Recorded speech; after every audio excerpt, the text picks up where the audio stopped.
Have you ever wondered if one man's ambition can shape the destiny of an entire continent?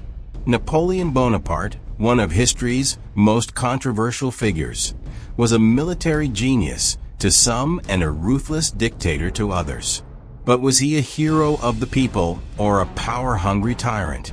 With Ridley Scott's upcoming film, Napoleon, hitting theaters soon, now seems like the perfect time to explore the life of this complex figure. Setting the stage, Napoleon's story begins on August 15, 1769, on the island of Corsica. This island, situated between France and Italy, wasn't French to begin with. It was part of the Republic of Genoa, a country that doesn't even exist anymore. Corsica had a long history of rebellion, and by the late 1700s, its people, fed up with Genoan rule, were striving for independence. Enter Pasquale Paoli, the leader of Corsica's nationalist movement, and the man who would become one of young Napoleon's heroes. But in 1768, Genoa, burdened by debt, sold Corsica to France. 1 year later, after a short but brutal war, France officially took control. Napoleon's father, Carlo Bonaparte, fought for Corsican freedom but soon switched sides after the French victory, aligning himself with the French government.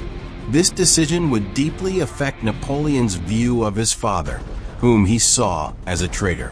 Yet, it was also through Carlo's connections that Napoleon and his brother received scholarships to study in France. Napoleon the Outsider. At military school in France, Napoleon stood out, but not for reasons you might expect.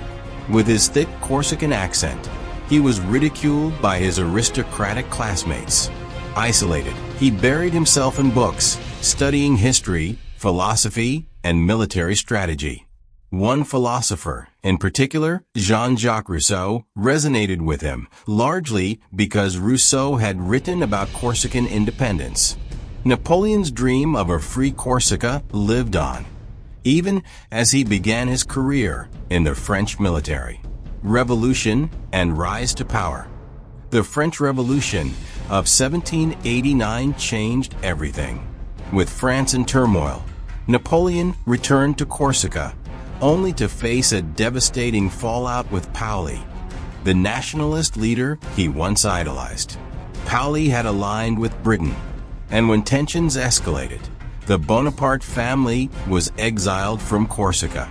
Forced to relocate to France, Napoleon threw himself into the chaos of the French Revolution. He quickly made a name for himself in 1793 during the Siege of Toulon. At just 24 years old, Napoleon devised a strategic plan that led to a French victory and earned him a promotion to brigadier general.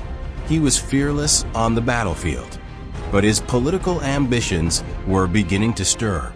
As France tore itself apart during the Reign of Terror, Napoleon aligned himself with the Jacobins, a radical faction led by Maximilien Robespierre. But Robespierre's fall from power almost dragged Napoleon down with him.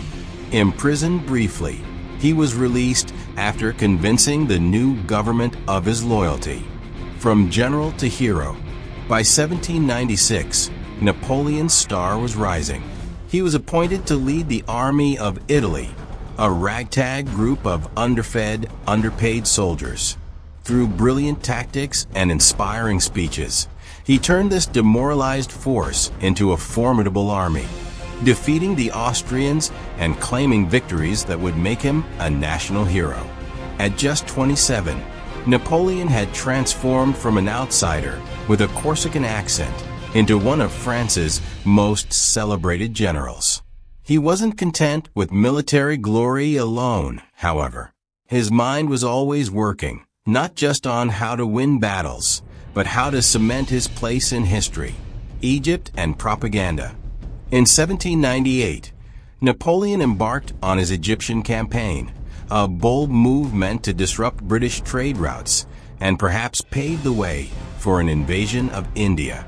Though his military adventures in Egypt ended in failure, With most of his fleet destroyed by the British at the Battle of the Nile, Napoleon's return to France was met with cheers.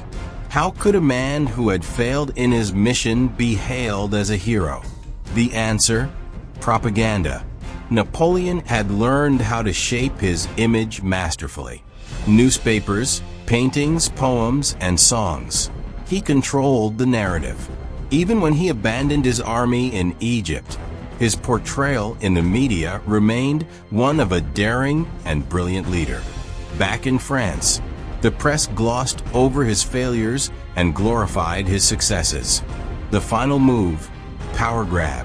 By 1799, France was still in chaos, and Napoleon saw his chance. In a coup known as the 18th Brumaire, he overthrew the government and established himself as first consul, effectively the ruler of France.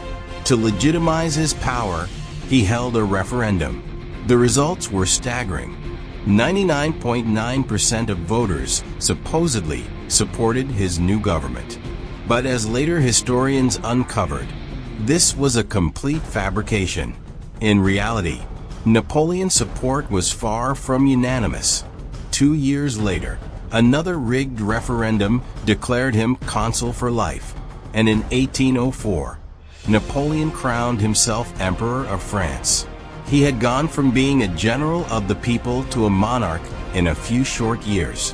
What had begun as a revolution to overthrow kings had ended with a new one sitting on the throne. Hero or villain? Napoleon's reign was filled with contradictions. He introduced progressive reforms, such as a new legal code and public education. Yet he also reinstated slavery and rolled back many rights women had gained during the Revolution.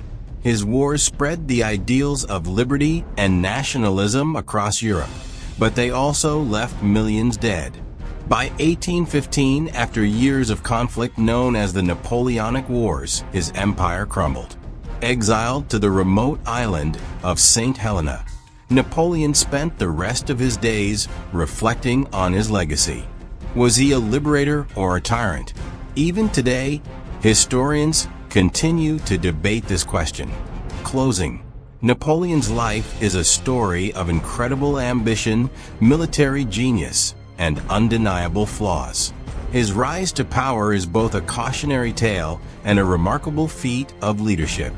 Whether you see him as a hero or a villain, there's no denying that he left an indelible mark on history. With that said, thanks for watching, and until next time.